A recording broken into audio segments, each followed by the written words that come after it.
Individual speakers are limited to 3 minutes each, and the total time for public input on each item shall be limited to 20 minutes. During the public comments, the board listens to concerns and issues. The board may ask questions for purposes of clarification. The law prohibits the board from entering into dialogue with the public or taking action on items not on the agenda. Do we have any comments? We don't have any comments from the public at this time. Thank you. All right, then the Board of Trustees will go into closed session and reconvene the regular meeting at 5 p.m.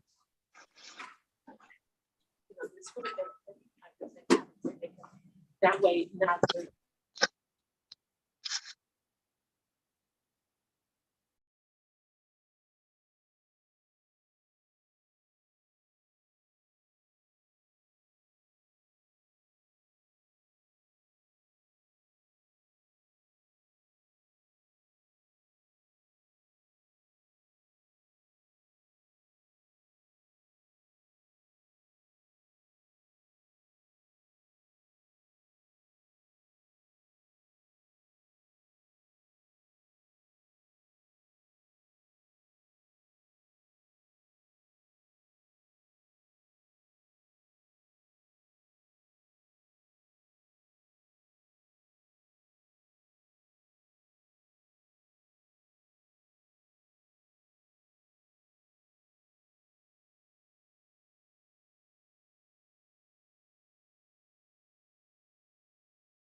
Okay.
Okay.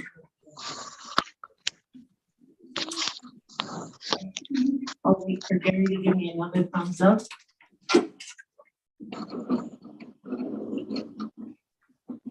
Got it. We're going to reconvene the regular meeting, and I would like to announce that March 9th, 2022 regular board meeting is being conducted pursuant to Pennsylvania Government Code Section 54953B concerning teleconferencing of meetings. Dr. Victoria Ruffin is participating at this meeting by teleconference from 4631 East Avenue S in Palmdale, California, and board member John Rush is participating in this meeting by teleconference from 100 North Sherman Way, Eagle, Idaho. These locations have been identified on the meeting agenda. The meeting is being recorded and all actions will be taken by roll call vote. Attendees are required to wear a face covering upon entering the facility, and anyone wishing to observe the meeting may do so via Antelope Valley Union High School District's YouTube channel. Individuals may take photographs or record meetings provided the individual's conduct does not constitute a disruption, including obstructing the view of others. Those wishing to address items on the agenda and matters that are not on the agenda, but within the jurisdiction of the high school district board shall do so in person. Reading is speaker form. I will call the individual's name to come up to the podium to provide their comments, and individual speakers are limited to 3 minutes each. A total time for public input on each item shall be limited to 20 minutes. Non-agendized items are limited to a total time of 20 minutes. No speaker may relinquish his time allotment to another speaker.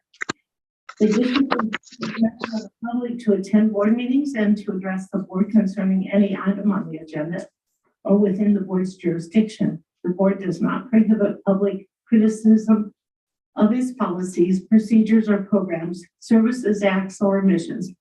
Similarly, the board does not prohibit public criticism of district employees. However, speakers are cautioned that no person is immune from liability for making intentionally false or defamatory comments simply because those comments are made at a public meeting. Attendees are also reminded of the board civility policy, Board Policy 1313. This civility policy requires the members of the district staff will treat parents and other members of the public with respect and expect the same in return. The district is committed to maintaining disruption-free board meetings. The board will not permit any disturbance or willful interruption of its board meetings for persistent disruption by an individual or group or grounds for termination of the privilege of addressing the board. Persistent disruption by an individual shall be grounds for the board president to terminate the individual's privilege to address the board. The district promotes mutual respect, civility, and orderly conduct among district board members, district employees, parents, and the public. The district seeks public cooperation with this endeavor. I would now like to ask Dr. Ruffin and Mr. Rush to respond to the following questions. Are you able to hear our proceedings on your end? Dr. Ruffin? Yes. Mr. Rush? I can, yes. Thank you. Do you have a copy of the agenda for this meeting, Dr. Ruffin? Yes. Mr. Rush? I do. And has the agenda been posted at your location, Dr. Ruffin? Yes. Mr. Rush? Yes. Is your location such that any member of the public could participate in the public portion of this teleconference meeting from your location, Dr. Ruffin? Yes. Mr. Rush? Yes. Members of the board, are you able to hear Dr. Ruffin and Mr. Rush? Mr. Martinez? Yes. Ms. Burrell? Yes. Ms. McGrady? Yes. And I can hear as well. Item B is Pledge of Allegiance. Will you please stand and put your hand over your right hand over your heart? Ready to begin? I pledge allegiance to the flag of the United States of America and to the republic for which it stands, one nation, under God, indivisible, with liberty and justice for all. Thank you. Everybody. Always feel like we should go into songs. We could go into a happy birthday song because today is Miss Carell's birthday. Happy birthday. Thank you. I hope you have a good, I hope it's a short meeting so you can go and celebrate. And tomorrow is Mr. Rush's birthday. So we should have had cake or something. That would have been a good idea. Number 4 is the Pinco meeting. Our board meetings are divided into 2 meetings. One is Pinco, which is our food services JPA meeting, and the other is the business of the high school district board as well. The public is invited to address items on the Pinco agenda or any item that is within the Pinco jurisdiction of the Board of Trustees. Individual speakers are limited to 3 minutes each, and the total time for public input on each item shall be limited to 20 minutes. During public comments, the board listens to concerns and issues. The board may ask questions for purposes of clarification. However, the law prohibits the board from entering into dialogue with the public or taking action on items not on the agenda. Do we have any comments on the Pinco portion of our meeting? No, we do not have any comments at this time. Thank you, Rachel. Item B is a Pinco second interim financial report. It's recommended that the Board of Trustees review the second interim report and certify the financial condition of Pinco as positive. May I have a motion? Motion. Second. I have a motion by Ms. Pearl and a second by Ms. McGrady. Do we have any discussion? Just real quick, Pinco being a JPA of 33 school districts, its revenues and expenditures match each throughout the year. So that's why there's not a presentation tonight, but they are a JPA enterprise unit. So, I don't know if Mr. Cook is here or not, but are we having trouble getting food? As, I mean, grocery store shelves are empty in some places that I've been to. Pinco has its challenges, but the management of Pinco has done a very good job at trying to supply the schools with all of the product that is available. They've made some very good deals for truckload quantities that, because Pinco is small but still large enough, they can be very nimble in their ability to work with vendors. And so everyone has the similar problems, but we're working through them as well as possible. Thank you, Mr. Hawkins. Any other discussion or questions, concerns? Hearing none, we'll call for the vote. Student board member, how do you vote? Aye. Mr. Martinez votes aye. And board, Ms. Burrell? Aye. Dr. Ruffin? yes, Yes. Ms. McGrady? Aye. Aye. Mr. Rush? Yes. Yes, and Ms. Nguyen is a yes as well. And so the item passes by a vote of 5-0 with student board member recommending a yes vote. Item C, approval of request for quote award Pinco RFQ number 09/2021-2022. Those three hosts RFQ number 10/2021-2022 Savory Life. RFQ number 11/2021-2022, and that's Bake Crafters. It's recommended that the Board of Trustees authorize Pinco to award the vendors listed under each RFQ. May I have a motion? Motion, second. I have a motion by Ms. Perrell and a second by Ms. McGrady. Any discussion? Madam President, I would point out that this is exactly one of those areas where Pinco's being able to be nimble and go out and get some new contracts for additional food for the Pinco members. I was gonna say, I don't think I've heard these companies before. No, but we're looking under every rock. Okay. Any other discussion? Okay, having a motion and a second, we'll call for the vote. Student board member, how do you vote? Aye. Mr. Martinez votes aye. Ms. Pearl? Aye. Pearl votes yes. Dr. Ruffin? yes, Dr. Ruffin votes yes. Ms. McGrady? Aye. Brady votes yes. Mr. Rush? Yes. Mr. Rush votes yes, and Ms. Nguyen is a yes as well. So the item passes by a vote of 5-0 with student board member voting yes.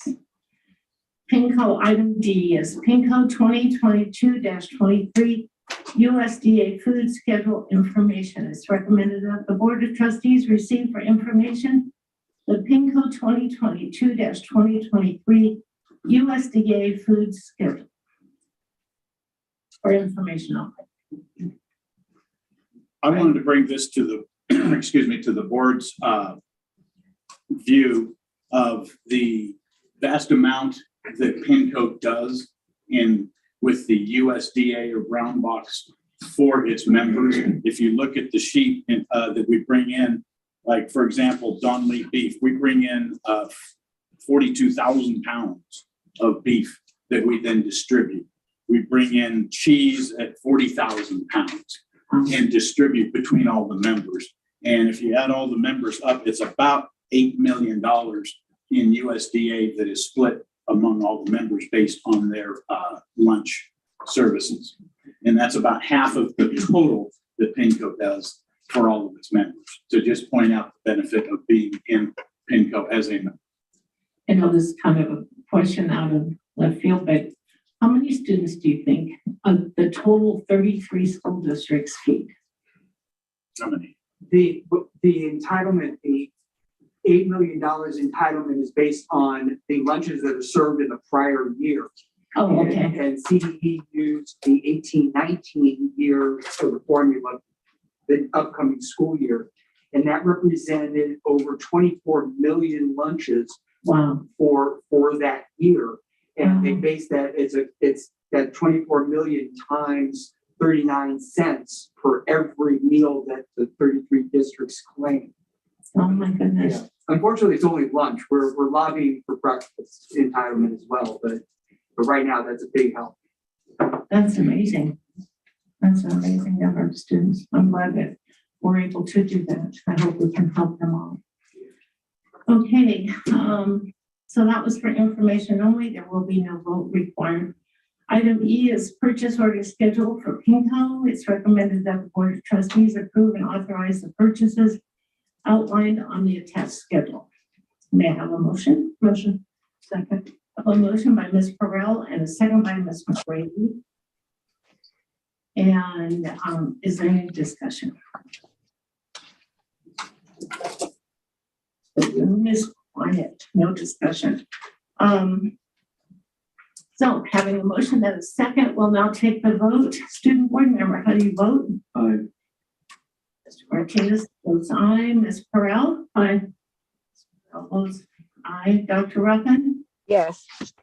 Dr. Ruffin votes yes. Ms. McGrady? Yes. McGrady votes yes. Mr. Rush? Aye. Mr. Rush votes yes, and Ms. Wind is a yes as well, so the motion passes 5-0 with our student board member recommending a yes vote. We're going to now, at number 5 on the agenda, reconvene to our regular meeting. And number 6 is recognition reports, public comments. And number A is Mr. Martinez, you are on.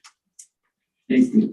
Ladies and gentlemen, board and cabinet, tonight we have Lancaster High School.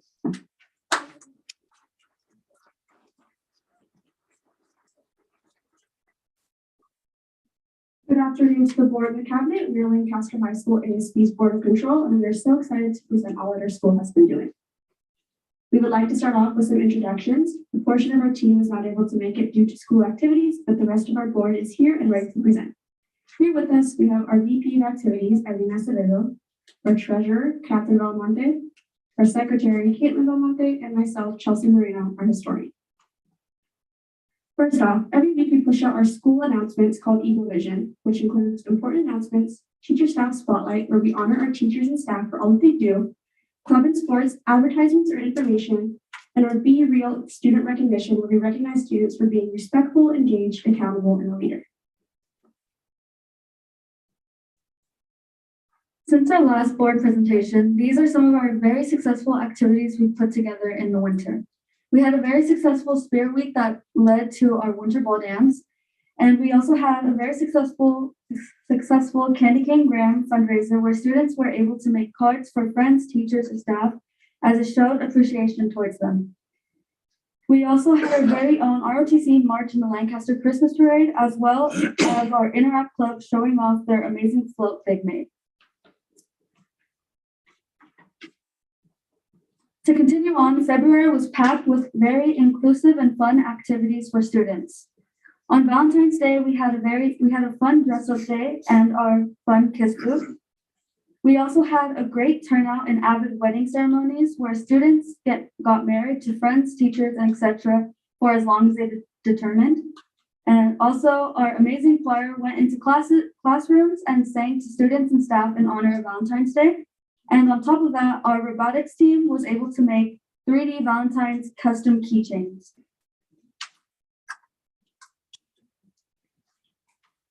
This year, our wrestling team had 12 CIF qualifiers and 7 CIF champions. Marching band had a competition and made championships.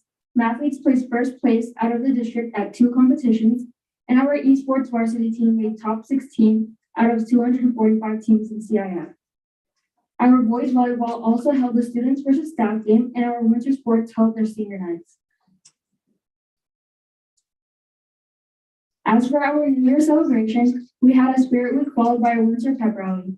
Here, counselors promoted their Kindness Week campaign. A student performed his own original song. We gave recognition to the seniors in sports and had many friendly competitions.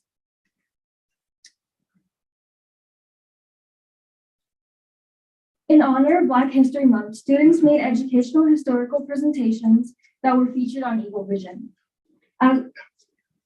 As for other activities, we had a senior celebration on February 22nd, where seniors were able to dress up in senior gear to celebrate the class of 2022.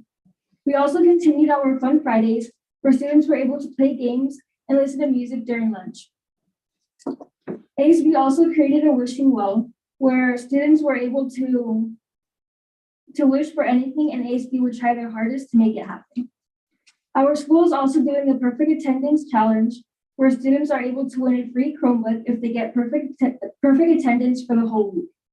Last semester, we also created notes of encouragement to pass out to random students on the days of finals. Lastly, we had an ASB team building party to celebrate everything ASB has been doing. Thank you. So I have a question. How did your hot chocolate fundraiser go? Did you sell a lot of hot chocolate? Yes, that's from our Women of Character Club, and we actually found that that's our most successful fundraiser, opposed to like fast food fundraisers and stuff like that. We get a lot more sales that way. Every once in a while, you should like a bowl now because I like hot chocolate too. I would buy it. Thank you very much. Thank you for your presentation, and I hope you all have a wonderful rest of the year. Thank you.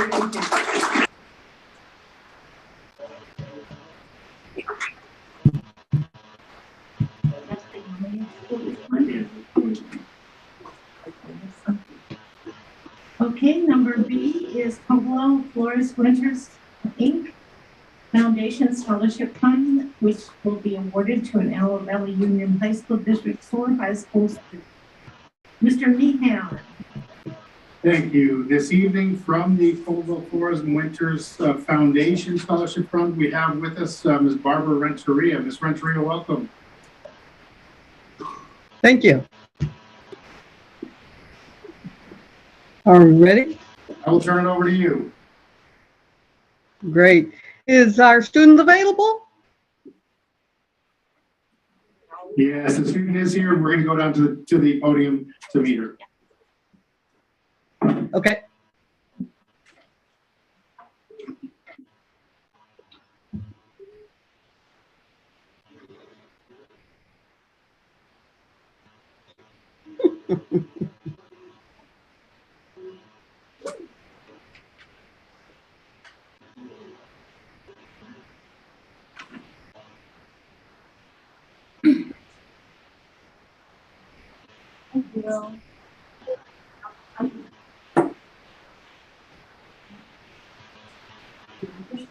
Absolutely. Yeah.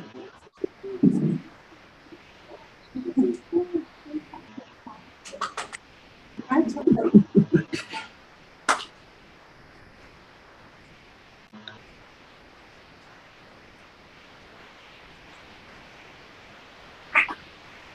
don't believe we said her name, but the student is Brenda Gonzalez from Soar High School. Yes. Are you ready?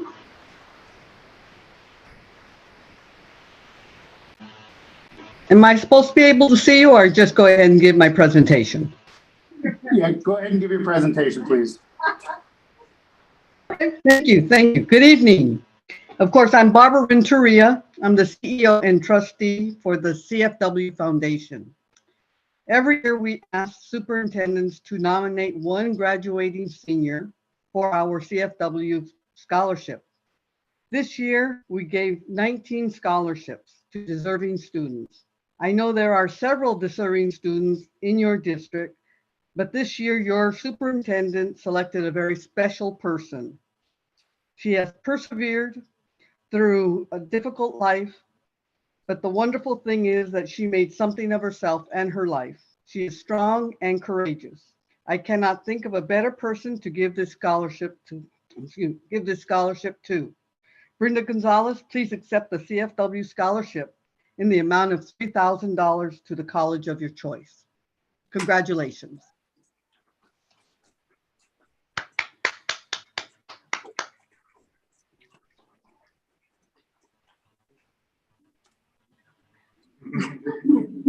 Thank you so much for the opportunity for me to apply for the scholarship. I know that I will go like to great opportunities in my college endeavors. It's in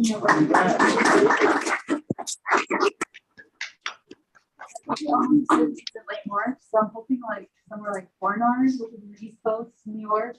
So I'm hoping that I get accepted. Well, we wish you all the best of luck and excited. Maybe at some point you can come back and let us know how things are going. And we're all anxious and excited for you to have a wonderful future. Thank you. I will.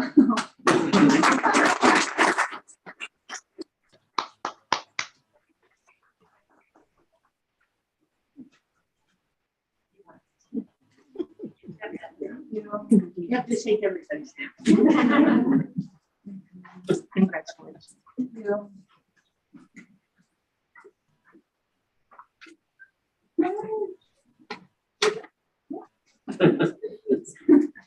And on behalf of the district, I'd like to thank Ms. Renteria and the Caldwell Flores and Winters Foundation for once again partnering with the district and supporting our students. Thank you. Thank you for this opportunity as well. Good evening. Good evening. Thank you. You're welcome.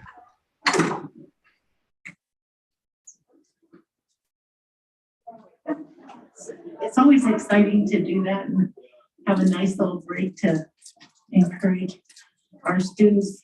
Thank you to CFW and congratulations to our young students.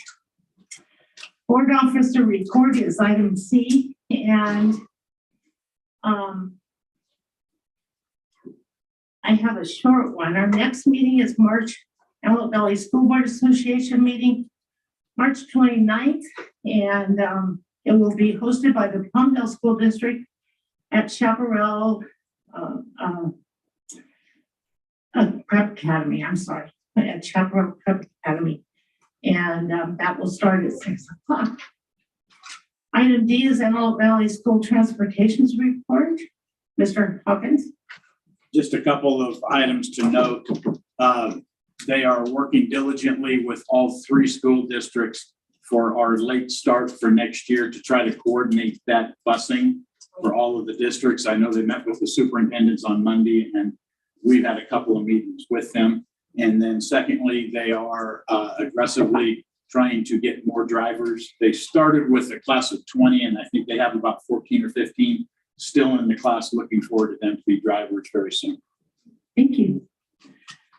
From ABTA, Mr. Shy, or who, do we have someone from ABTA giving a report tonight? I don't see anybody rushing up to the mic, so I guess we do not. Item F is from CSEA, Karen White. There she is.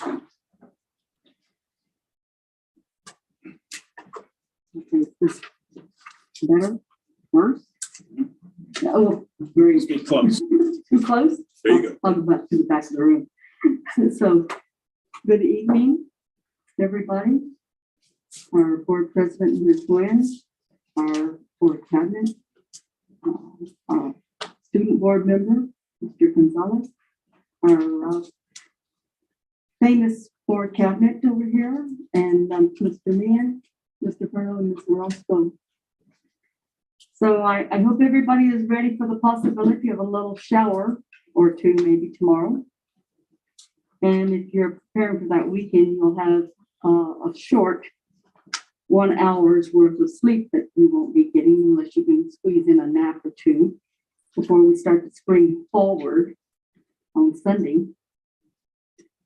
I, for one, am very anxious for that to happen because I like to see our days longer and have that additional time whenever I get home to have daylight. Just as leaves us one more week before our spring break. And I know everybody's looking forward to that. And it's also a sign that our school year is rapidly coming to a close. After spring break, we only have about 2.5 months. That's all we have left. And what's even sadder is we only have one more holiday that I know of. And that we'll be all looking forward to on May the 30th for Memorial Day. I told you last month that we wanted to thank all of those who have been working so hard on returning sick time back to our employees, and also checking to see if we had any of them qualifying for reimbursement checks. But let me thank them again, as this was no easy task. Thank you to our Human Resource Department, our Personnel Department, Payroll, the district staff, secretaries, and others for their time-consuming work to accomplish this, as well as Mr. Neal, Mr. Hawkins, Ms. Flores, and Mr. Ramos for all of those efforts. Alas, we move into the ability to go maskless, something we strive for 2 years. As we move into the next phase of the maskless COVID environment, I know that there will be some of those who are going to have excitement and embrace it, while others have concerns and hesitation. However, that ability will be in place shortly.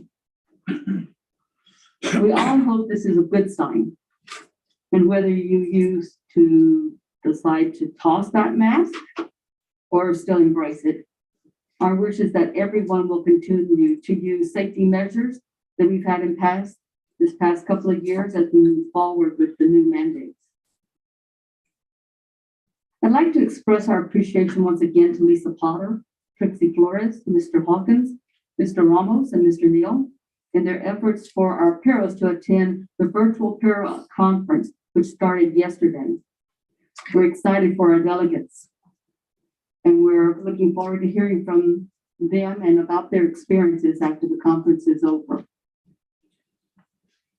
In December, I spoke to you about the outfits for our campus supervisor ladies and that Mission Laundry was providing. I explained that Mission Laundry wasn't able to fit our campus ladies, supervisor ladies, with the appropriate slacks to fit their physique.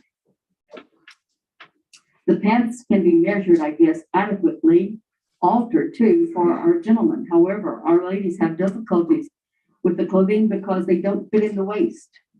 The legs are like bloomers, and the crotch, well, the crotch isn't where it should be, since they're all considered unisex. I asked that requirement for our ladies to wear these pants be delayed until you could either find another vendor or Mission could provide something that was more than what they're offering right now. I understand that request wasn't considered, so I submit my request again. But the proper fitting garment is found for our campus security ladies, and that they can wear these pants with comfort instead of the one size fits all. This garment needs to fit them in the same or better than the men. The garment needs to be something that is going to present them as being professional, just the same as our fellow law enforcement officers present. If Mission Laundry can't supply the district with properly fitting professional clothing that's required for our members to wear, then other vendors need to be sought out. This shouldn't be put upon our members to go out and buy clothing from outside agencies, whether it's JCPenney, Walmart, or Macy's. But if they do, then they need to be reimbursed for the purchase and the cleaning. Our ladies need to have something that fits, which is comfortable and maintains a professional appearance. As we approach our upcoming weekend, I hope you'll find some relaxing time and warm weather. And with whatever decision is made that you make with the new COVID mandate, I hope you will please stay safe, take care of your families, remain healthy, because we need each of you. And I too, as well as CSEA, would like to congratulate and extend a happy birthday to you, Ms. Perrell, and also to Mr. Rush. And with that, I thank you for your attention. Thank you, Tina. Okay, item G is public comments from the floor on agendized items. The public is invited to address the board on any agenda item. Individual speakers are limited to 3 minutes each, and the total time for public input on each item shall be limited to 20 minutes.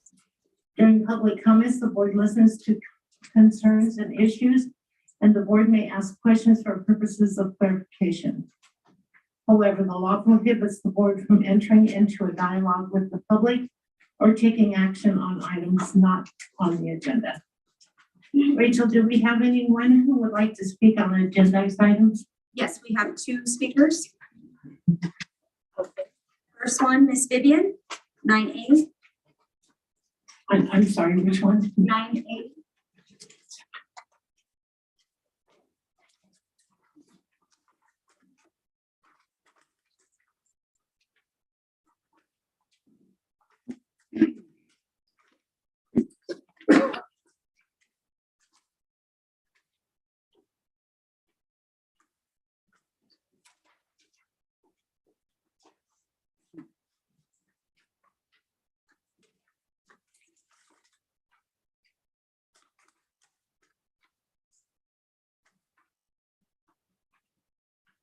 Comment today, and those special people that I always speak to, Rachel, Roscoe, Christina, you young man, and Dr. Ruffin.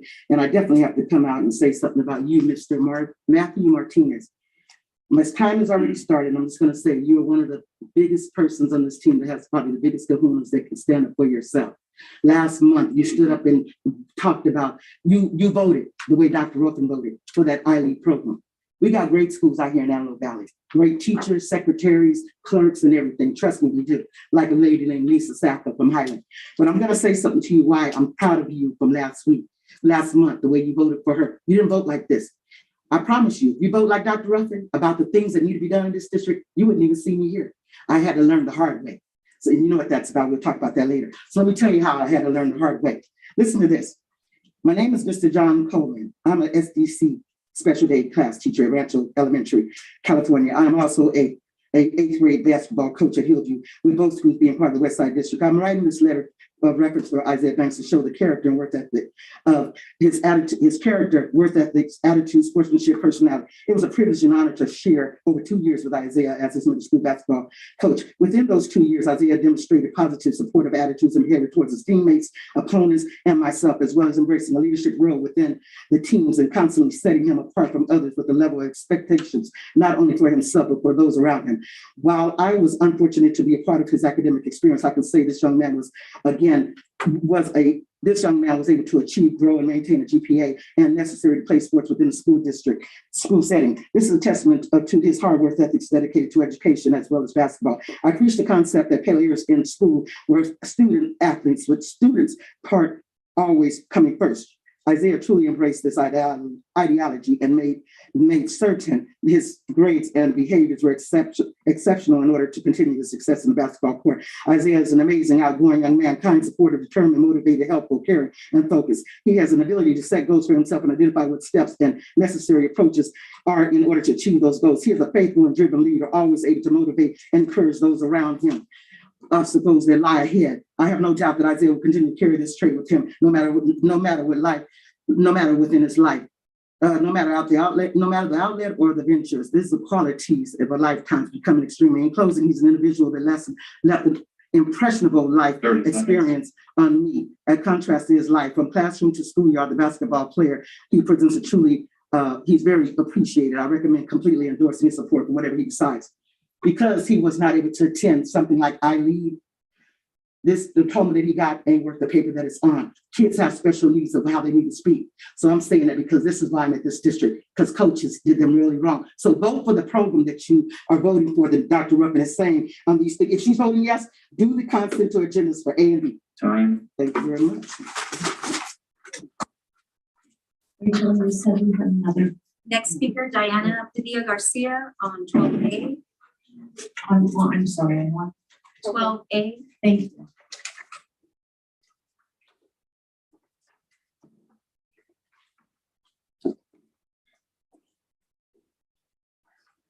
Hi, good evening. My name is Diana Padilla Garcia, and I'm here to talk about item number 12, which is the new safety plans.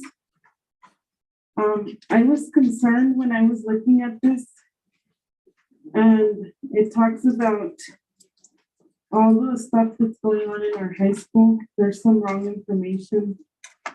And what triggered me to talk about this was the fact that last time I checked, I was an SSC voting member. And you can see here that it says school site council approval on February 22nd. And here's the email from Mr. Grado. We rescheduled that meeting.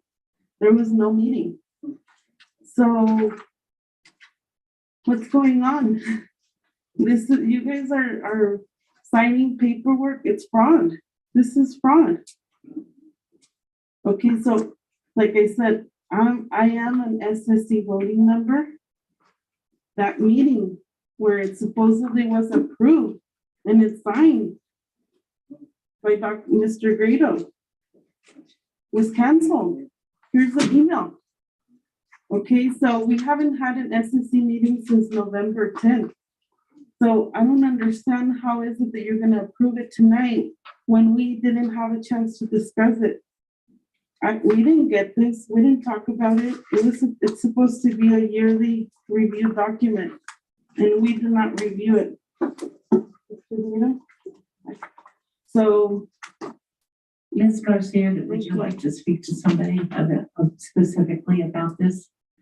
No, I mean, Mr. Grado's here. He got the message. I mean, he can talk about it. Last time, Mr. Neal came and tried to help me, but I never received the call back. So, I mean, you can tell me that you're going to talk to me, but you don't follow through. So, I mean, just do what's right, fix it, and you can't approve it tonight. You can't. Here's the proof that it's fraudulent. So, I mean, we'll leave it up to you guys. Thank you.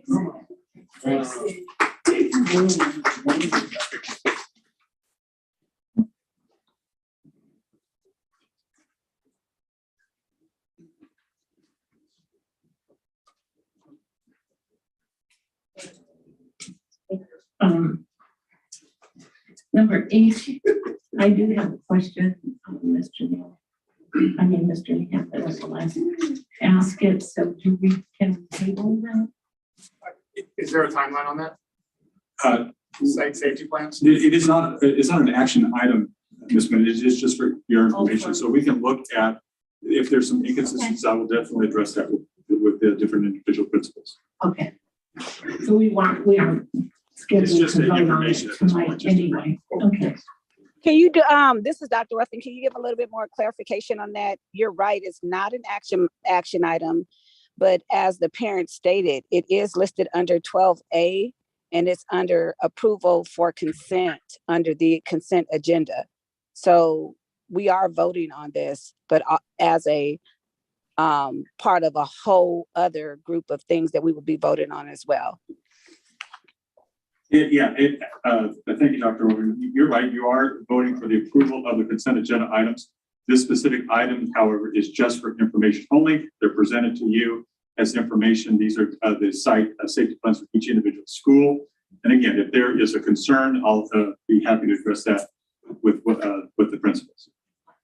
So we're just voting to receive it. Correct. Okay, thank you. All righty, item 8 is public comments from the floor on non-agendized items. The public is invited to address the board on any matter not on the agenda that is within the jurisdiction of the board. Individual speakers are limited to 3 minutes each, and the total time for public input shall be limited to 20 minutes. During public comments, the board listens to concerns and issues. The board may ask questions for purposes of clarification. However, the law prohibits the board from entering into a dialogue with the public or taking action on items that are not on the agenda. Rachel, do we have anyone who would like to speak? Yes, we have 8 speakers. Okay. First one, McKenna Bradshaw. Okay.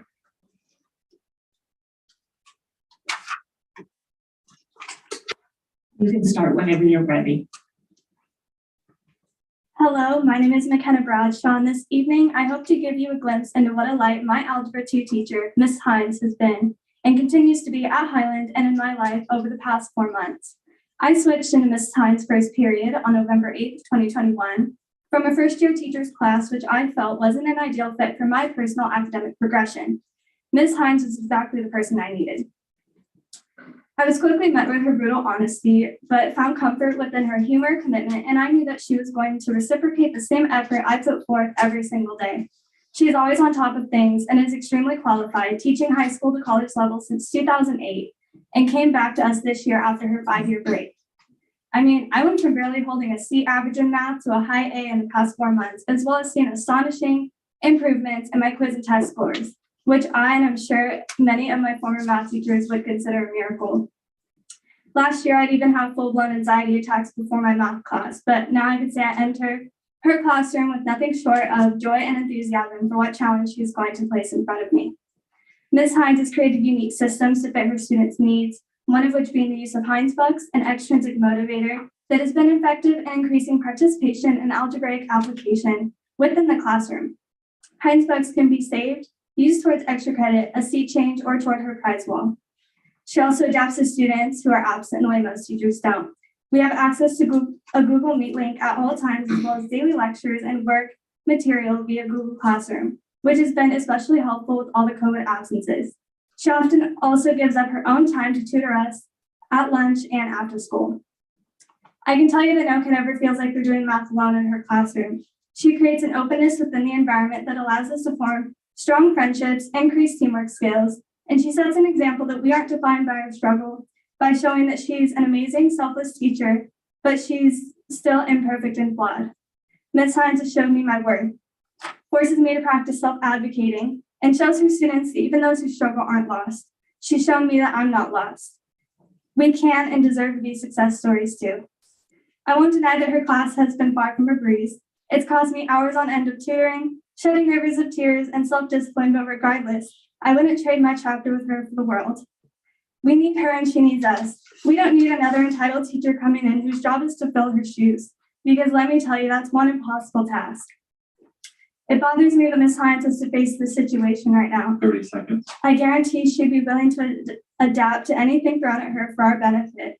Ms. Hines, on all of your students' behalf, we adore you.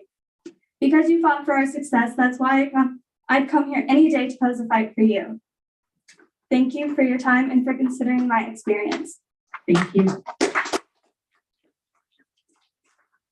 Sarah McLean Bowles.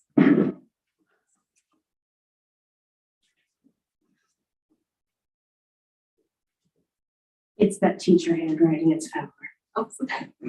Sorry. Hi, and good evening. My name is Sarah McLean Fowler. I'm the teacher on special assignment for Peanut High School. I want to come and talk to you about special education and a recent school board visit at my site.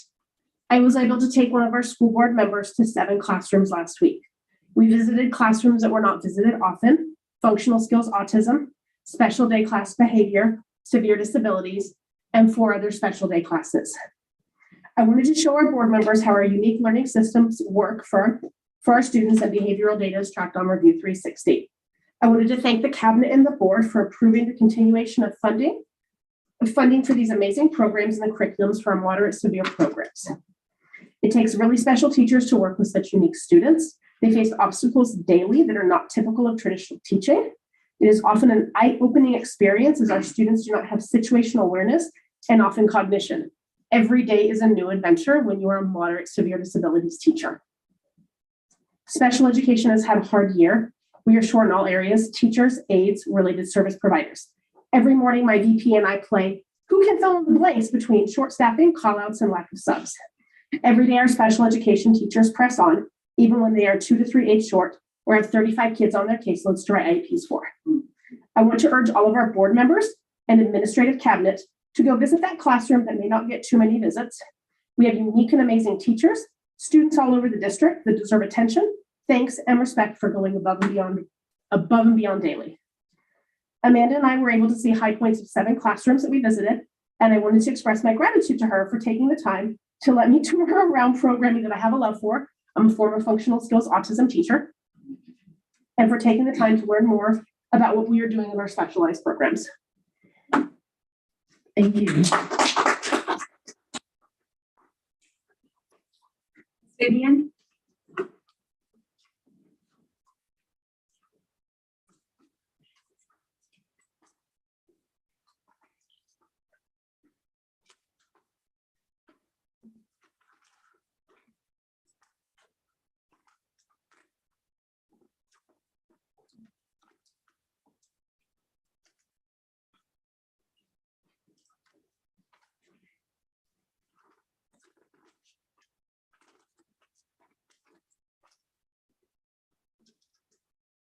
I'm gonna try to go fast again, but this is again for you, Matthew, but for everybody. I'm gonna tell you why, just what that lady said. This district knows that right now they don't have enough teachers to do what they need to do. So that program that came from last month, it should have been approved for kids that have special needs, because these teachers can't make it to IEPs. I know personally. So let me say this to you real quick.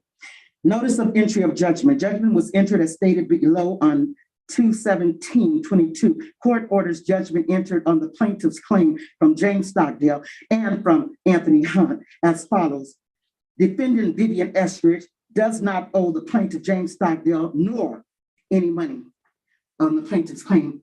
That's for Hunt or them. They wanted $20,000 from me for coming to tell them about what Dr. Vieira didn't get the help out to do, which was get that teacher out of there to hurt them kids, call them names, and they hurt all those students. All those students got issues right now. They need it because most of them had special eds. They were on that basketball team and different things. So I'm hoping that Mr. Meehan, just the way you know that I came to you, you always speak to me. I wish you would do and pray that you can do better than what Dr. Vieira did not get to do. So with that being one said about the claim, thank you, Jesus, I told you, the character, the judge saw through all of that. So then also was said, accordingly, judgment is hereby entered in favor of defendant plaintiffs are not to take nothing on their false light claim. Putting me in a false light to waste my time because I came to the district. You ought to be ashamed. And you know, half of you on this board help contribute to some of that. And you know you are. No time to waste time.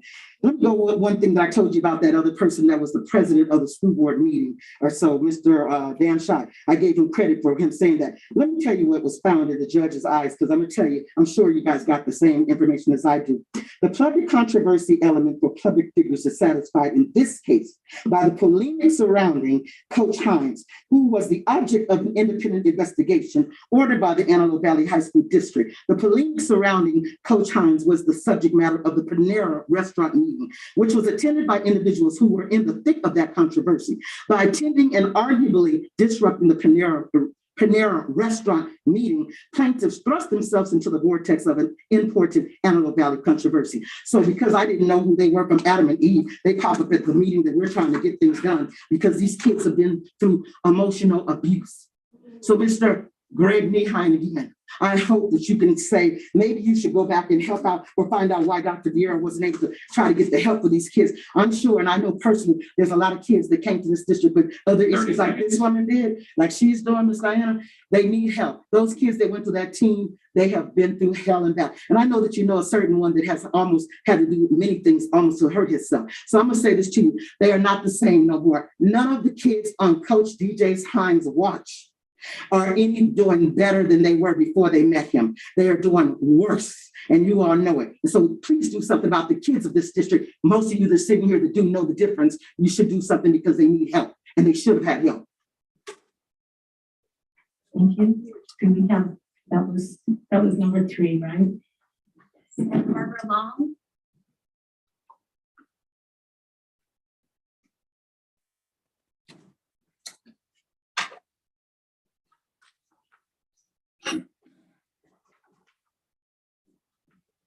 Well, school board, thank you for letting me address you again tonight. Trying to write something in a 3-minute period is so hard because there's so many things to talk about. I often wonder if you guys are even listening to us. I was given a card last time I was here by Mr. Neal regarding the mandates. I tried calling, I never received a call back. The last few months, or actually this past school year, I've been attending school board meetings here and Lancaster School District. And I've been hearing about ESSER funds, and I didn't know what that was because, you know, I'm just now getting involved in this stuff. And so I went and I looked it up, and it's COVID money. I didn't realize that the state of California got $23 billion for COVID money for a virus that was a 99.7 recovery rate. No wonder our hypocritical governor wants the kids to be tested masked and vaxxed. I don't know exactly how much each school district received, but I do know that Lancaster School District got $2.4 million before the vaccine clinics came about. I learned that came in 3 waves.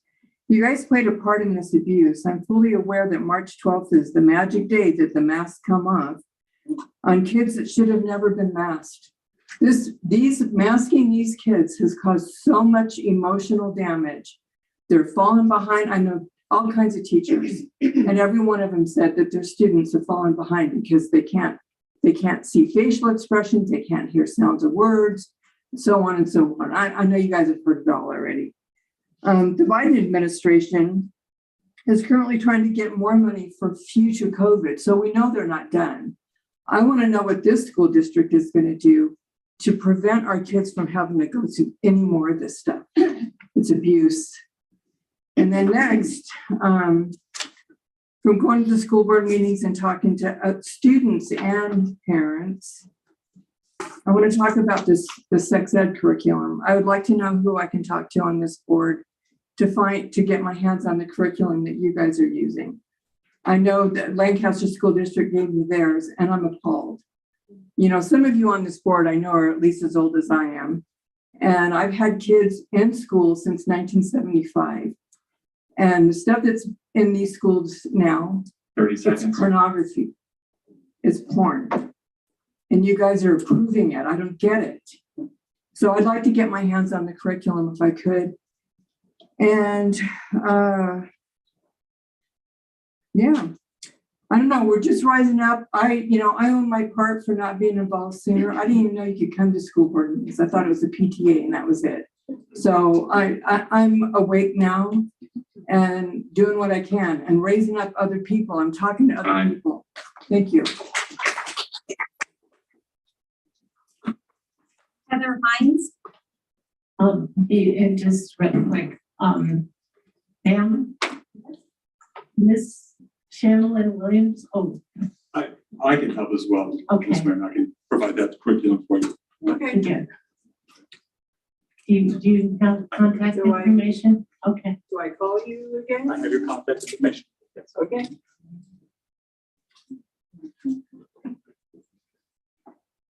I'm sorry, Ms. Hines.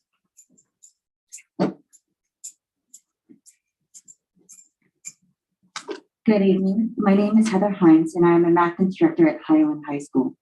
I have a BS from UC Irvine, an MBA, and an accounting degree. I am highly qualified. I have been an educator for 14 years at both the high school and junior college level. I'm passionate about teaching, and I think this is evident in my interactions with students. Something is broken at Highland High School when they ask a teacher such as myself to resign. I take my job as an instructor very seriously. My students have never had a free day and regularly work from bell to bell. A normal lesson consists of students working out problems with their group on a whiteboard for Heinz books, which they can use in my classroom store. I try to foster a collaborative learning environment because I have found there's a lot of learning to be had by students explaining the material to one another. While students are still held accountable for their individual work, I try to make learning fun through Team Jeopardy, Kahoot, and STEM challenges. Even though this is my first year back, other teachers have personally requested to place their children and siblings in my class because they know I'll provide them with a good math foundation. During lunch, I open my class so students can have a safe place to eat lunch, hang out, work on homework, or receive tutoring. These are qualities in teachers that should be nourished, not snuffed out. Something is broken at Highland High School when a teacher is placed on an improvement plan for a lack of student engagement, but is lauded by instructional partners and her peers for the exact opposite. Something is broken at Highland High School when an administrator placed me on an improvement plan, personally transfers students into my class because the parent requested a teacher that can teach. Something is broken at Highland High School when students sit more than half a year without a teacher and it was preventable. Something is broken at Highland High School when they asked the math teacher with the highest NWEA gross scores to resign. The first time I asked Mr. Grado, the principal of Highland High School, why I was to be non-reelected. He said he didn't know, nor has he ever come to my class to find out. The second time I asked, he said it was my lack of professionalism because I dared say to an administrator that they were grossly negligent in their application of the California state standards. However, I believe not speaking up and allowing administration to continue observing teachers and making choices that directly depreciate student learning is the mark of an unprofessional school. I'm here to speak out and bring the situation at Highland to your attention. 30 seconds. I hope the board investigates how Highland mistreats teachers like me, which can be reflected in their turnover rate, excessive schedule changes throughout the year, and lack of qualified teachers, all of which can contribute to their low NWEA scores. As a community, we should expect better. And as an educator, I know that we can do better. Thank you for your time.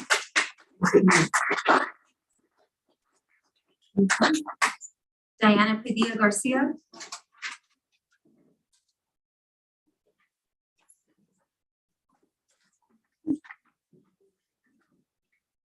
Good evening again, and I do have to agree that a lot of things are broken in Highland High School.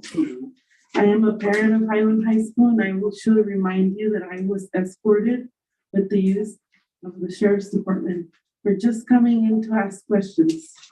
And instead of getting a remedial out of that, I just got a nonsense letter from the principal, not even with an apology of why his staff acted the way they did. Another thing that's broken in seems to be a systematic issue in this district is the fact that you have items on your agenda. This is for your Williams complaints, your quarterly report for October 13, 2021. Last time I checked, I filed the Williams complaint, and it says here that there's been none. I filed one on October 13 to 10 to be exact. And it was in regards to teacher misassignment at Highland High School. My son is a special ed student, and he was sitting in a classroom with a 30-day substitute teacher credential for his first quarter semester. So I don't know why it wasn't jotted in this paper that you guys approved or reviewed or whatever you do in your agenda. Also, I want to talk about the SELPA. The SELPA is supposed to be the oversight of these special ed students. They're not doing their job, apparently, because I did a membership application back in November, which was sent to Dr. Shute. And she claims that she never received it, but yet she called me last week to tell me that she had interviewed and approved a parent to become a representative for the SELPA from our district. That it was in the agenda sometime November, December. She couldn't even give me a date. And I went back to all of these agendas for November and December, and I can't find it. 30 So seconds. you guys, I mean, there's just issues and issues and issues around the district that you guys claim you do, but you don't do it. I mean, I demand that Dr. Shute interviews me as part of the process to become a member of our SELPA. And she just doesn't want to do it. I mean, it's in her bylaws. So, I mean, it's just systematic issues all around.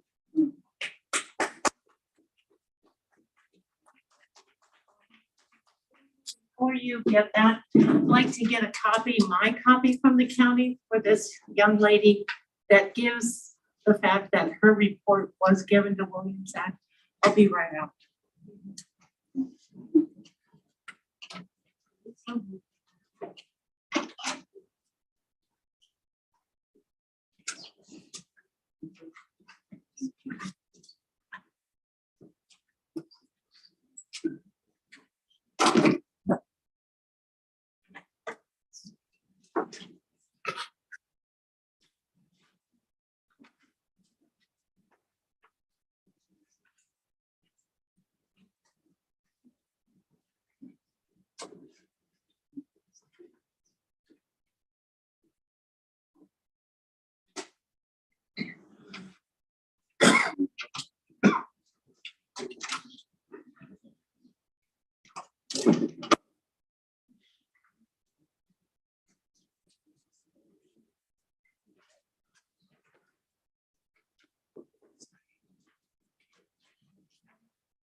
Your complaint was registered with the Los Angeles County. And we have received that report. I don't know what information you have.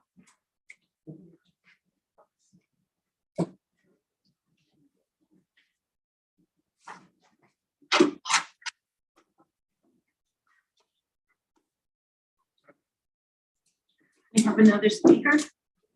Rob Taylor.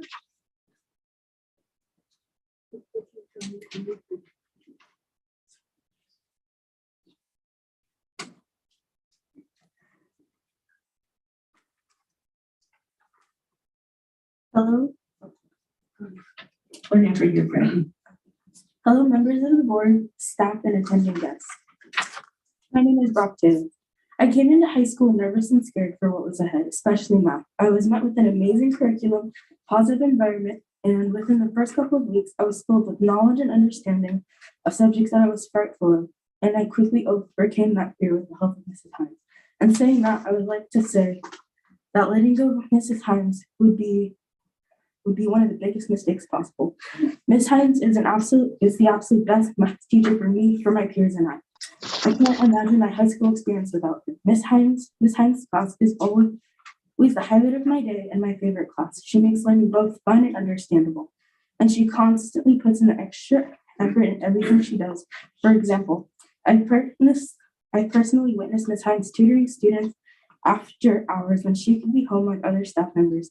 But instead, she decides to stay and work with us, doing her very best to help students in need, simply because she cares. And I'm not the only one who believes this. I have a quote from Mr. Thoristando, who was a student of Ms. Hines 12 years ago. She says that Ms. Hines was the only teacher who she actually learned math from thorough explanation and practices. As you've just heard, Ms. Hines leaves an impact on all of her students.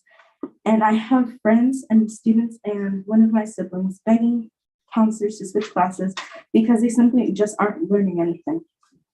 Here are the facts. She teaches 3 subjects and she is learning a 4th for the next year. She carefully curates her lessons so we know what's going on. She uses her free time like her lunch break to help us and after hours. Other teachers use her lessons to teach us because she's simply just that good.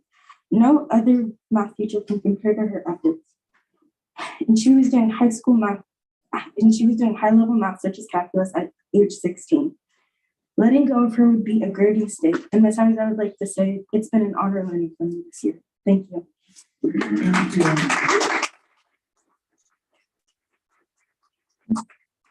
Christian Green.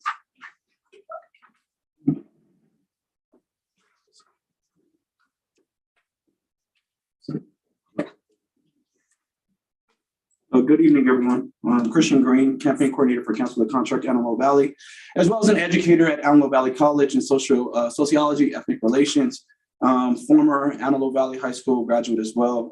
Happy New Year. I don't think I've seen you the last 2 school board meetings, but I'm back. Anyways, I wanted to specifically invite you all to our 1-year anniversary for Council of the Contract this coming Saturday.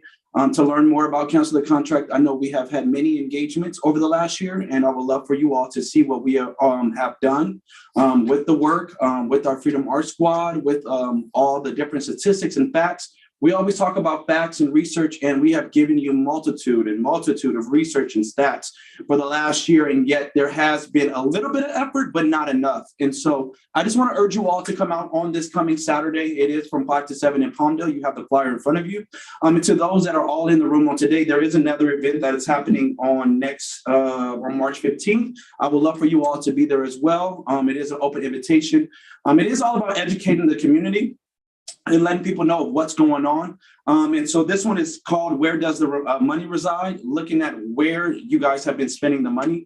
We have filed an administrative complaint against the school district, which I have not received an email to superintendent and the school board members. So I would love to get a feedback from that. Also, in regards to that, everyone that is in the room, you are more than welcome to come as well. For those that do not know about cancel the contract, please take out your phone right now. You can take out your phone, those that are behind us, and go to cancelthecontract.com. This year, we just want to make sure that we educate everyone that is in our community, both Black, Brown, LGBTQ, our foster youth, our English learners, etc. And that administrative complaint was in specific because there was a misallocation, misuse of funding, and we still have not received the report. So I would love, Madam President, just like you stepped down and gave her that piece of paper, I would love to get the same type of paper about where the funding is. So we want to make sure that we are providing the correct facts of what is going on. And so please visit that webinar. Again, thank you for your time, consideration, and yes, ma'am. We only got one of these. Oh, and I man. want to make sure that the other two board members. Thank Please, you. not a problem. And you should have received the email with the emails too. So thank you. Have a great day. Thank you.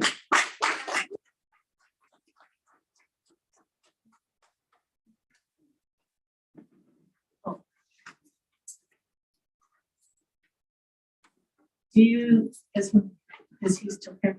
Do you have one that's the March 15th? I have the March 12th, but I don't have the March 15th. Yes, ma'am. Thank you. Thank you. Okay.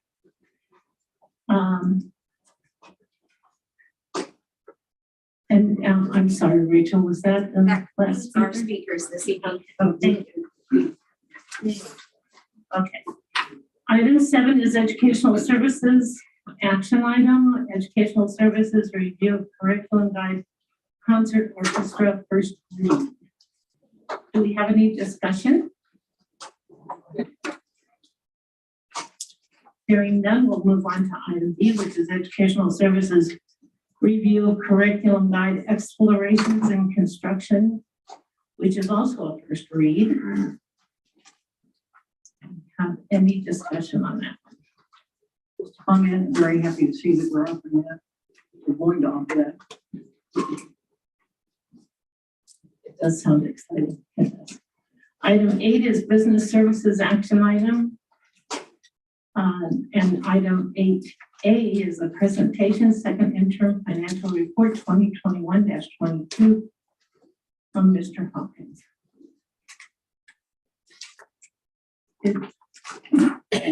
Excuse me. Good evening.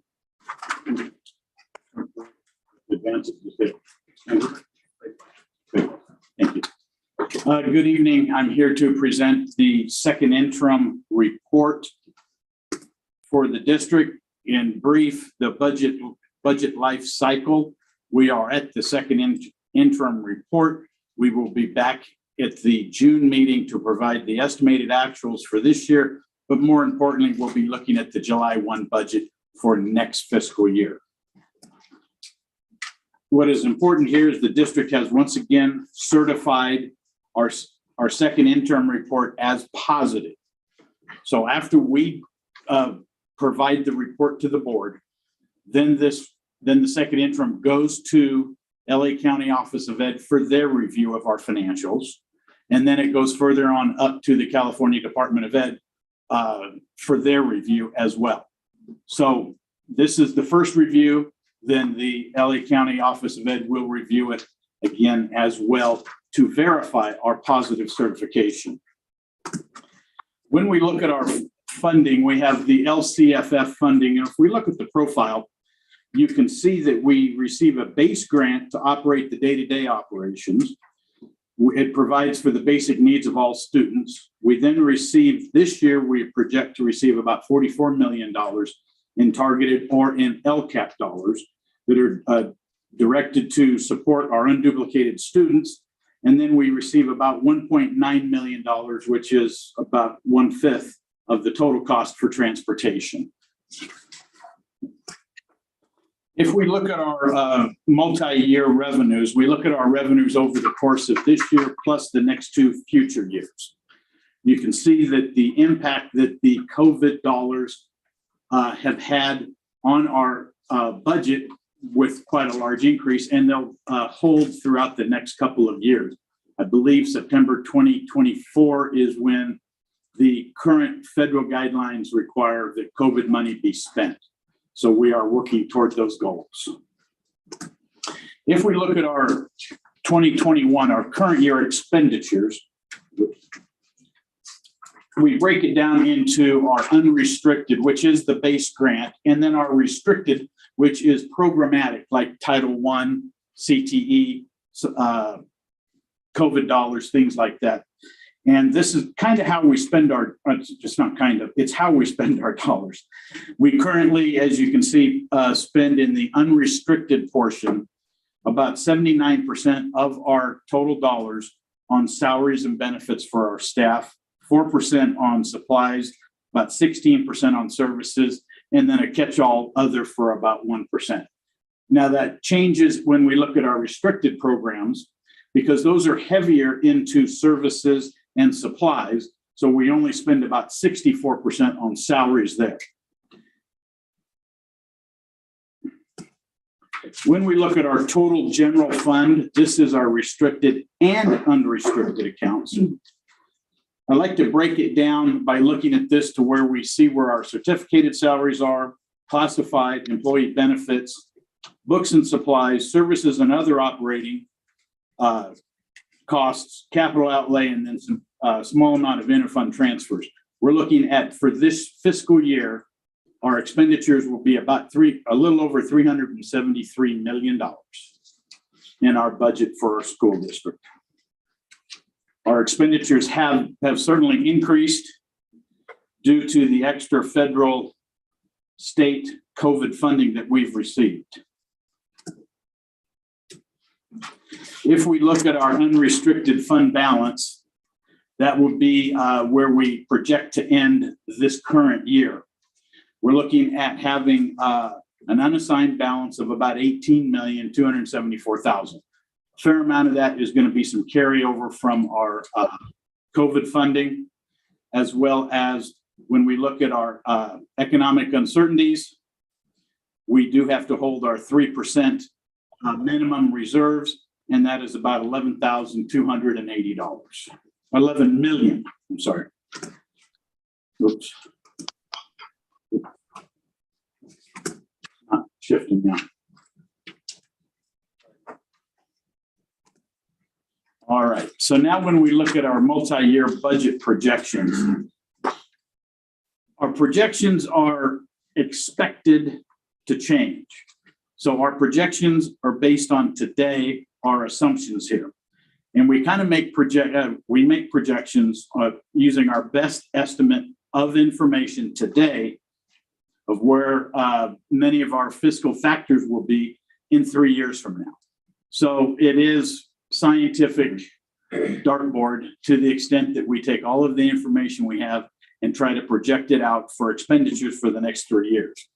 The big key factors that truly influence it is attendance and enrollment. Obviously, our ADA is the driving force for all of our funding. When we look at our unduplicated student count or pupil percentage, that's what drives our LCAP. That's where we get the funding for that based on the percentage of students who fill out a form for us. Then, of course, we look at our COLA increases, we look at hiring, we look at our STRS and PERS increases, collective bargaining, and then some of the general, and it's very specific for right now, inflation that we can all see in the price of gasoline. Our transportation agency will be significantly impacted on that, and that in turn will impact us on having to pay higher fuel bills for that. And then just our normal transportation with all of our student vans for the smaller athletic teams and the travel that they do. When we look at our multi-year, we use some planning factors. So we look over the course of current plus several years out, and these are estimates from the Department of Finance. So we're looking at, and two of the big ones right now are the Cal STRS and Cal PERS. If you remember, in the past 2 years, the state has supplemented or bought down some of that cost, which then reduced the amount the districts had to pay. That is not currently in the governor's budget. So therefore, we will see a 2.1% increase in the rate for STRS and an over 3% increase in the rate for PERS.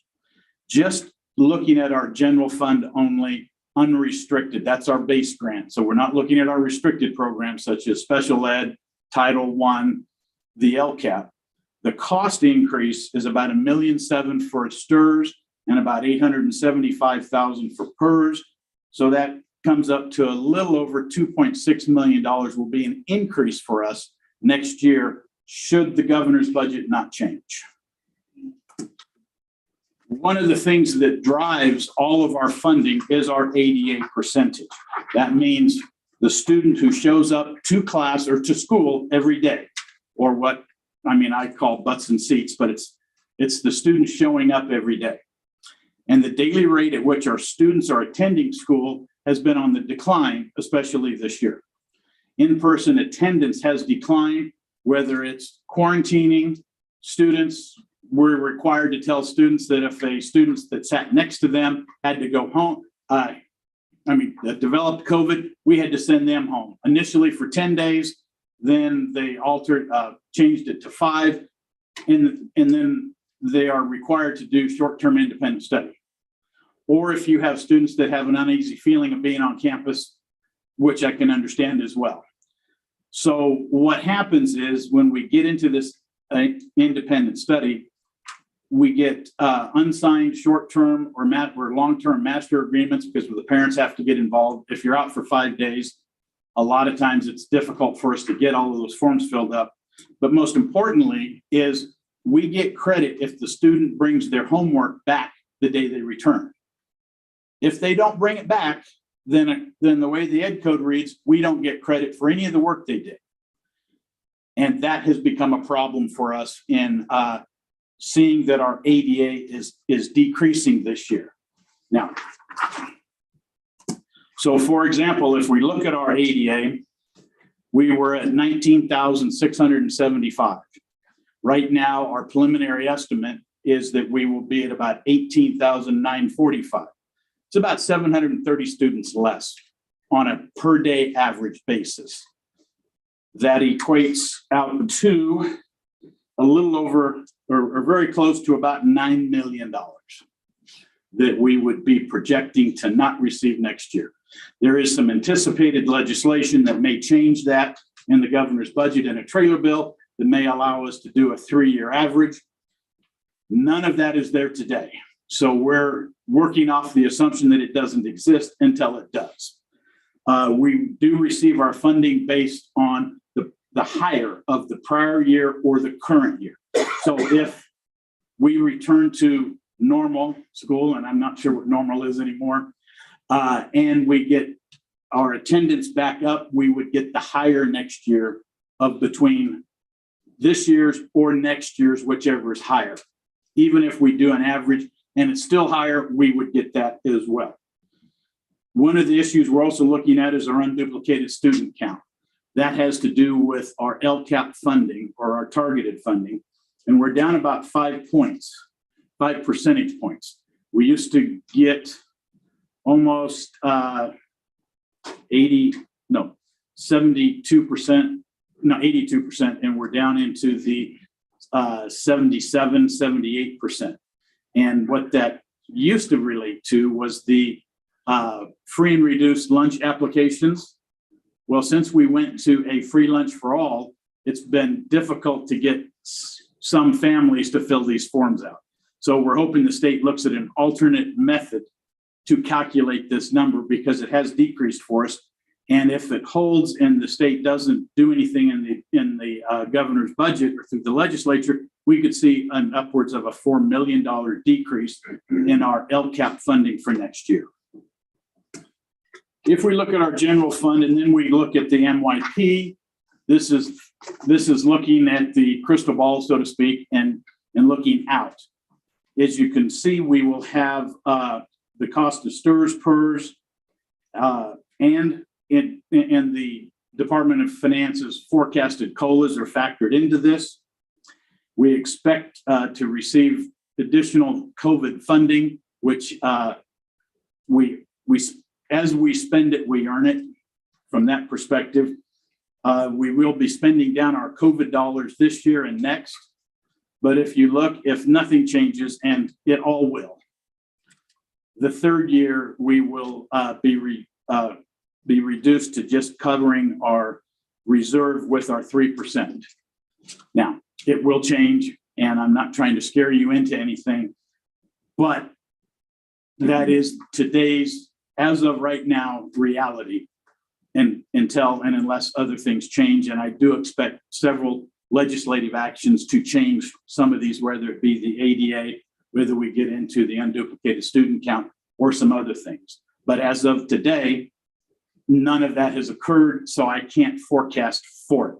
We don't forecast on maybe it'll happen. I got to forecast on what we know today to be true. And with that, I'd be happy to answer any questions you may have. Mr. Hawkins, and I don't know if Mr. Green is still in the room. Is he? He's not. I believe that he has left. Yes, it's a shame that he's left already because I could have given him a copy of this. I don't think it would answer all of his questions, but it might give him a picture of how the money is spent. So maybe we could either send something like this to him or some maybe a summary of this, or at least give. People should have an idea of where the money goes. Well, the presentation is a public record at this point since we have put it out.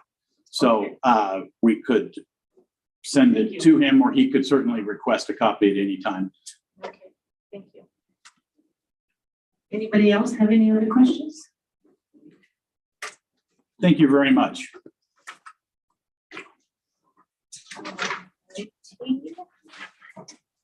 Item B is the second interim financial report 2021-22. It's recommended that the Board of Trustees review the second interim report and certify the financial condition of the district as positive. May I have a motion? Second. By Ms. Burrell and a second by Ms. McGrady. Is there any discussion?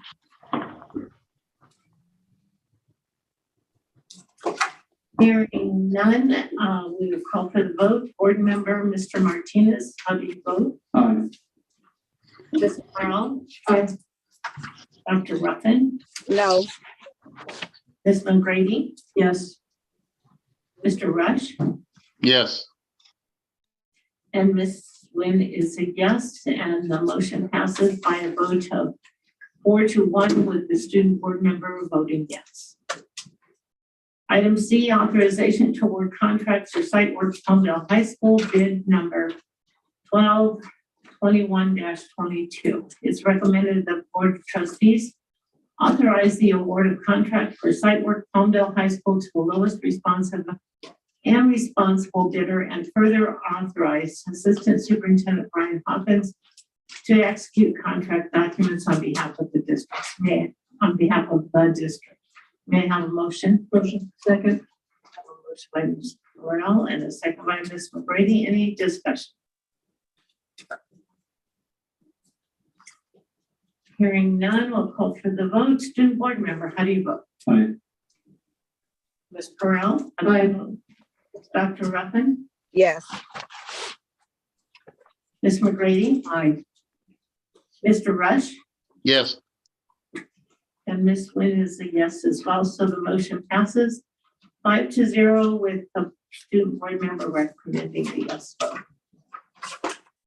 Item D is adopt resolution number 2021-22-25, National Nutrition Month. It's recommended that the Board of Education adopt this proclamation in honor of National Nutrition Month. May I have a motion? Motion. I have a motion by Ms. Burrell and a second by Ms. McGrady. Any discussion? Having a motion and a second, I'd like to call for the vote. Mr. Martinez, how do you vote? Aye. Ms. Burrell? Aye. Dr. Ruffin? Yes. Ms. McGrady? Aye. Mr. Rush? Yes. And Ms. Wynn is a yes as well. And I would like to ask Ms. Burrell if you wouldn't mind reading the resolution for us, please. Yes. Whereas it is a core belief of the Board of Education that accessibility to healthy food choices and nutrition education promote a more effective learning environment. And whereas with this belief, the Board of Education has charged the superintendent and the district to implement a comprehensive meal program aligned with the USDA's sponsorship of the National School Lunch Program. And with this responsibility, the Food Services Department of the Antelope Valley Union High School District has worked with district administration and staff to develop a balanced and accessible meal program for students and families that meet the needs and goals of program sponsorship. Now therefore be it resolved that the Board of Education of the Antelope Valley Union High School District does hereby support National Nutrition Month and the efforts of food services and its mission of health and wellness in the community. That the Board of Education of the Antelope Valley Union High School District encourage all staff and students to celebrate National Nutrition Month and recognize the value of healthy choices and a healthy lifestyle. Adopted this 9th day of March 2022 by the Antelope Valley Union High School District Board of Trustees. Thank you, Ms. Pearl. Thank you for writing that. Item 9 is approve consent agenda. Approve items listed on the following consent agenda categories: educational services, student services, personnel services, and business services. Actions proposed for the consent agenda item are consistent with adopted policies and approved practices of the district and are deemed routine in nature. The board will be asked to approve all of the items on the consent agenda by a single vote unless any member of the board asks that an item be removed from the consent agenda to be considered and discussed separately. It's recommended that the Board of Trustees approve the items listed in the following consent agenda categories: educational services, student services, personnel services, and business services as presented. May I have a motion? Motion. Second. I have a motion by Ms. Pearl and a second by Ms. McGrady. Do I have any discussion? Yes, there's discussion. This is Dr. Ruffin. Can we pull 12A for a separate vote and 13B for a separate vote? A and 13B.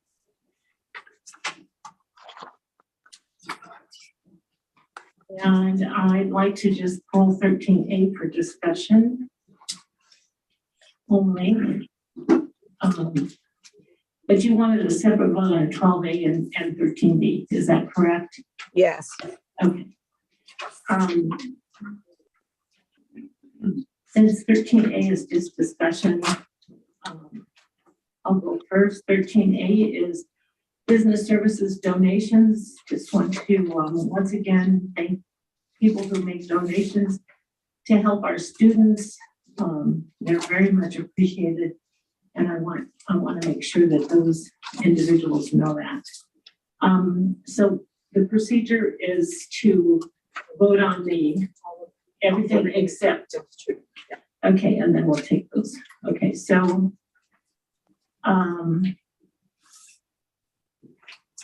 the vote will be on every item except for 12A and 13B, at which point we will discuss those separately. So student board member, how do you vote? Aye. Ms. Pearl? Aye. Dr. Ruffin? Yes. Ms. McGrady? Aye. Mr. Rush? Yes. And Ms. Nguyen is yes as well, and so the item passes 5-0 with the student board member voting yes. Okay, so item 12A. Do you have any discussion, Dr. Ruffin?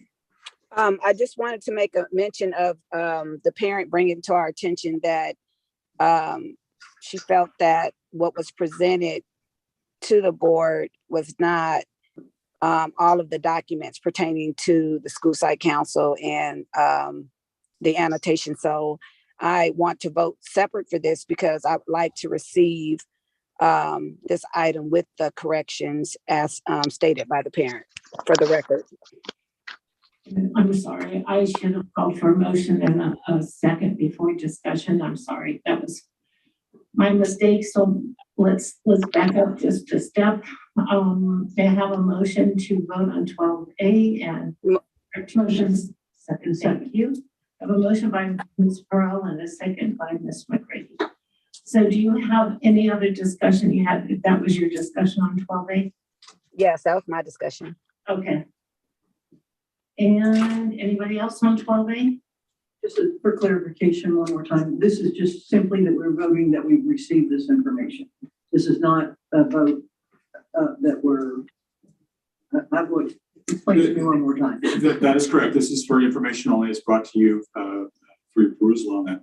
And I would make a comment to Dr. Ruffin that if there is some changes, we will make changes in those and keep them posted and updated as we move along through the year. Thank you. Anyone else? Okay, item 13B. Dr. Ruffin? Can we vote on 12A and then go to B? Okay. I included both of them in the motion request, but okay, so we are just going to vote on item 12A. Can somebody Miss explain Wynn, Ms. Wynn, if you want to vote on, if you want to vote on both of them together, that's fine. But I thought that the motion that was on the floor was for that specific discussion. I didn't have discussion for 13. It doesn't matter. We can go ahead and vote on them separately. I asked for both of them in the motion, but that's okay. We will vote on 12A. And Okay, I have a question on 12A. Are we voting? Yes, just simply means we receive it. We're not approving it, right? We have to receive it in order to approve it. Am I hearing that right? That's correct, Mr. Rush. Okay, so we'll get subsequent to this, we'll get another vote to approve the school safety plans. These aren't approved. These are just provided for the board's information on an annual basis, and they are updated regularly as a living document. Okay, thank you. okay, we're just doing 12A. 12A, Mr. Martinez, how do you vote? Aye. And Ms. Brown? Aye. Dr. Ruffin? No. Okay, Ms. McGrady? Aye. Mr. Rush? Yes. And Ms. Wynn is a yes as well. So the motion passes by a vote of 4-1 with the student board member voting yes. Now, may I have a motion for item 13B? Motion. Second.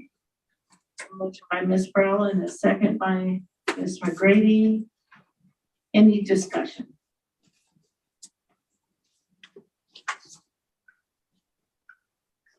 Hearing none.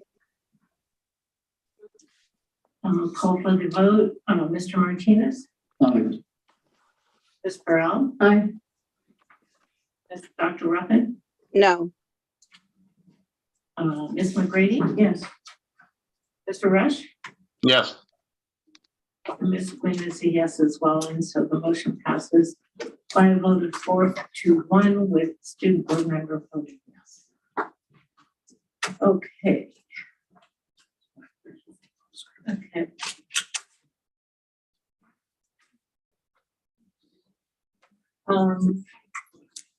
So we do board comments for Yes. Okay. So item number 14, comments from the board, the superintendent.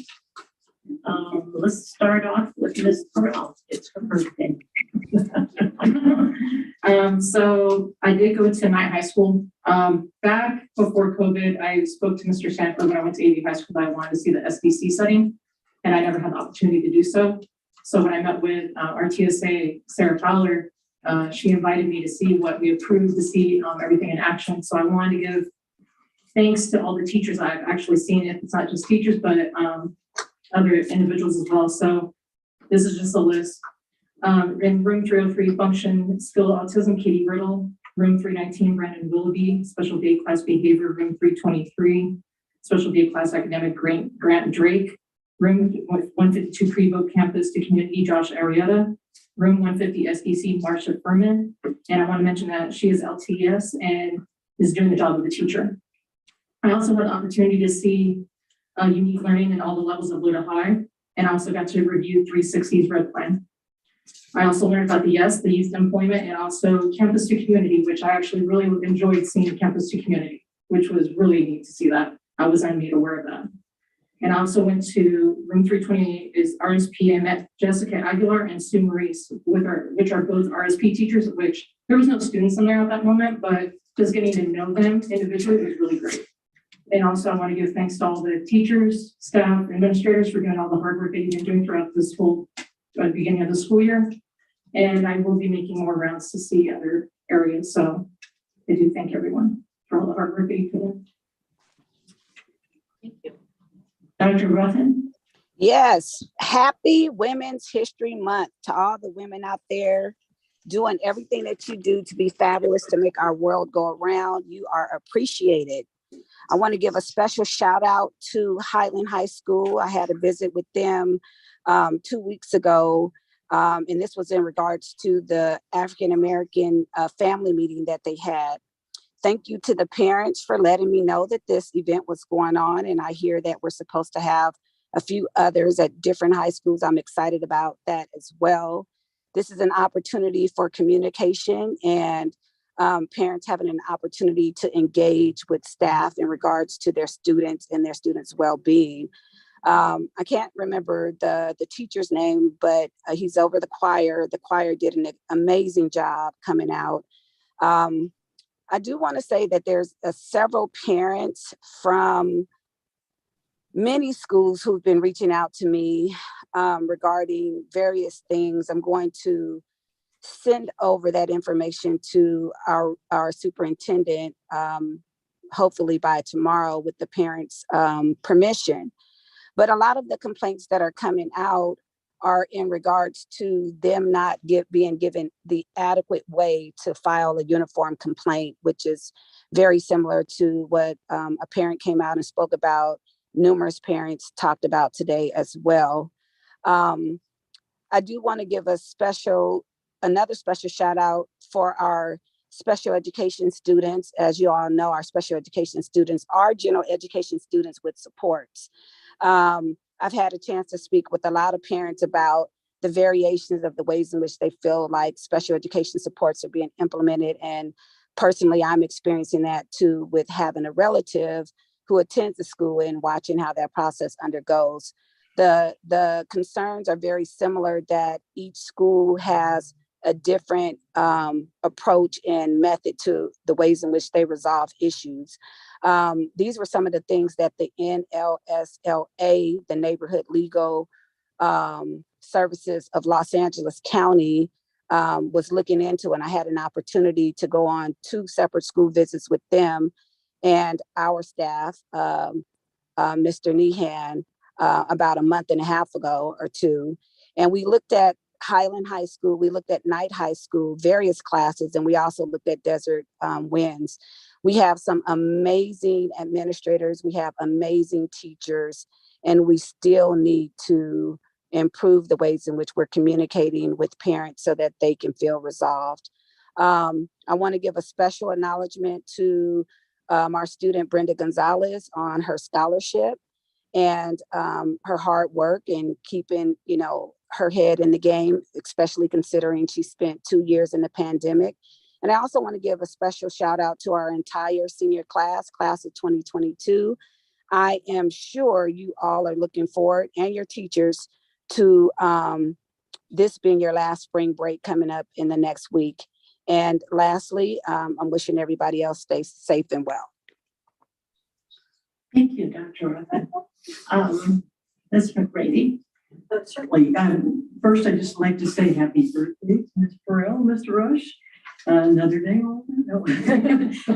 And on the 2 classes, I just wanted to mention both of them. I mentioned one that some of my fondest memories are being in concert band when I was in high school. So I am thrilled that we're adding concert orchestra. I think as a lover of the arts, I think that's fabulous. And the explorations and construction at CT, I just think that's very necessary, and a class that will be much used by our students. Masks are, I know that you're all as excited as I am about masks not being required. And I understand that there's going to be a continued issue, because even in my own home, I'm ready to rip it off. My husband is still saying, whenever he's a retired doctor, whenever he goes out, he's going to have a mask on. So it's still, we're not completely out of it, but at least we don't have to. And I think that's the main thing. Spring break is upon us. I hope all of you regroup, reset, and get ready for the last leg of the school year. Thank you for all the work that you do every day. Thank you so much. Thank you. Mr. Rush.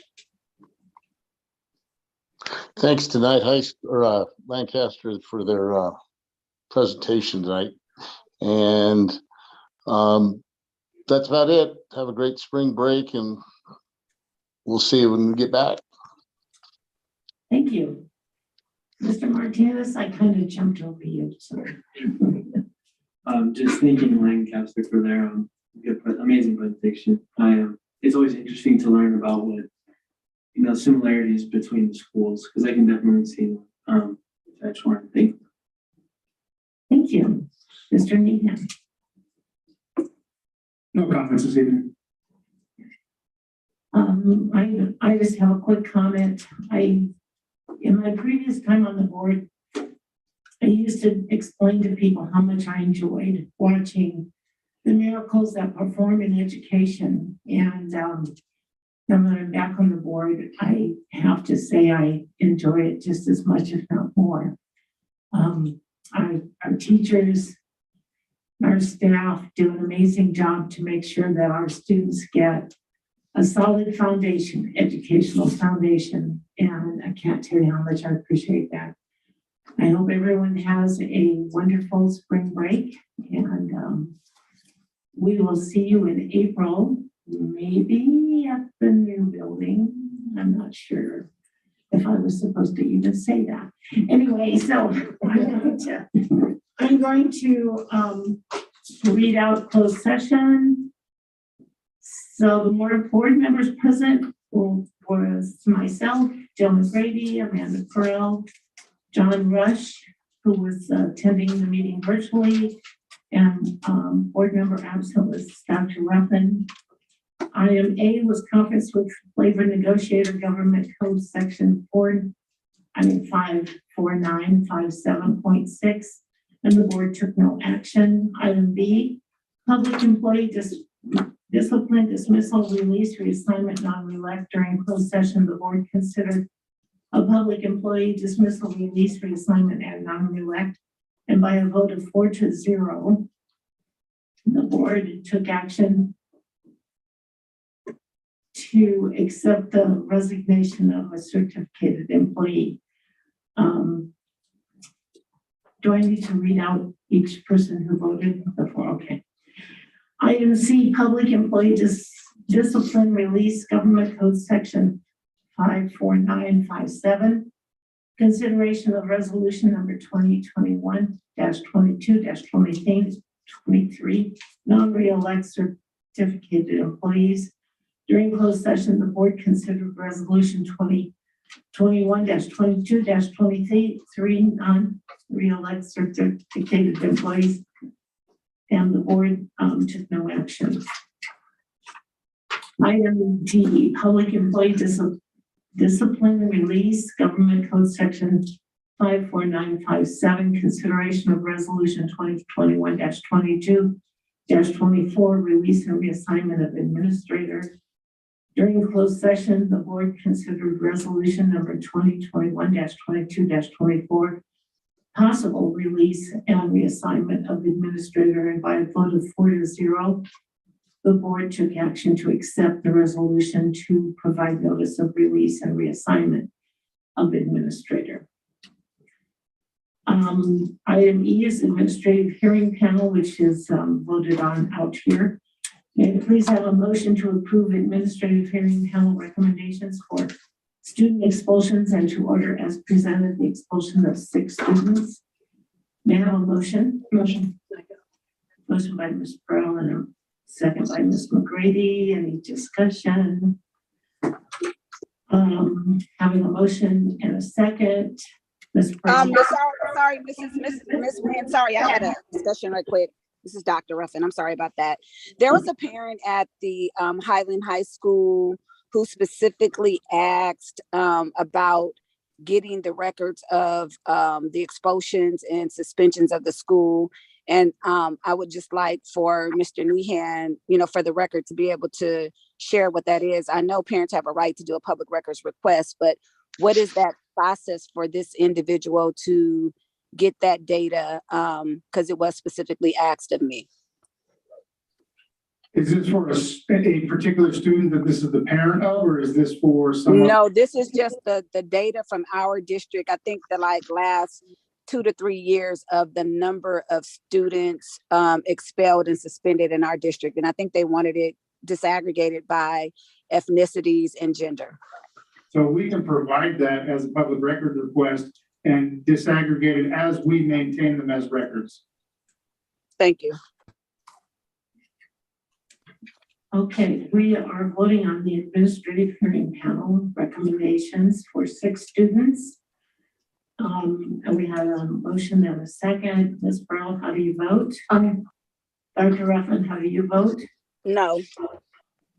Ms. McGrady, how do you vote? Yes. Mr. Rush? Yes. Ms. Wynn is a yes as well, and so the item passes by a vote of 4-1. Item F, final statement, settlement and release assignment number SDS-22-091 OAH case number 20211-10647. During closed session, the board considered final settlement release agreement for STS 22-086 OAH class case number 2021-11-0647, and by a vote of 4-0, the board took action to accept the final settlement and release agreement. Item G, with legal counsel and anticipated litigation, significant exposure to litigation pursuant to paragraph 2 or 3 of subdivision D of Government Code section 54956.9, one case. The board took no action. And the board took no action. Okay, that's closed session, which means we get to move on to closing our meeting. Okay. Yay. I'm going to close the meeting. I should have said yay, sorry about that. We're going to close the meeting. May I have a motion? Motion. Okay, beat me to it. Okay, motion was by Ms. Burke. Yes, here, second by Mr. Rush. 2 birthday people. That's right. A student board member, how do you vote? Aye. Ms. Pearl? Aye. Dr. Ruffin? Yes. Ms. McGrady? Aye. Mr. Rush? Yes. And Ms. Lynn is a yes, and so we are out of here. Have a nice spring break, everyone.